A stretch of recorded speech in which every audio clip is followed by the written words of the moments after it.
मथुरा में शहीद हेमराज का परिवार और गांव के लोग भूख हड़ताल पर बैठ गए हैं। उनकी मांग है कि हेमराज का सिर वापस लाया जाए।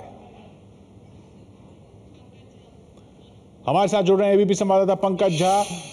पंकज, ये भूख हड़ताल, अनशन पर परिवार का, गांव वालों का बैठना, इसका क्या जवाब देगी सरकार?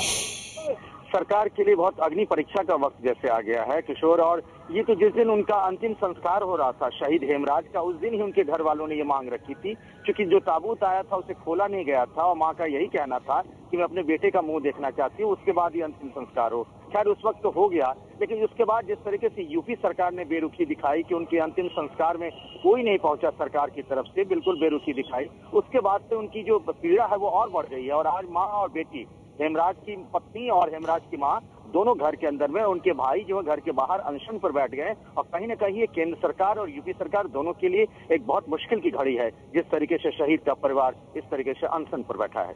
कोई पहुंच रहा है वहां? कोई सरकार की तरफ से कोई पहल हो रही है मनाने की या वहां पहुंचने की गांव में? देखिए, अभी तो जानकारी ही आई है, धीरे धीरे केंद्र सरकार को जानकारी आएगी, क्योंकि ये जो उनकी जो मांगे हैं वो केंद्र सरकार से भी उसका रिश्ता है और यूपी सरकार से भी है। तो जब उन तक बात पहुंचेगी, अभी तक तो इस तरीके से किसी पहल की कोई बात सामने नहीं आई है दोनों ही तरफ से, ना तो लखनऊ से ना ही दिल्ली की तरफ से।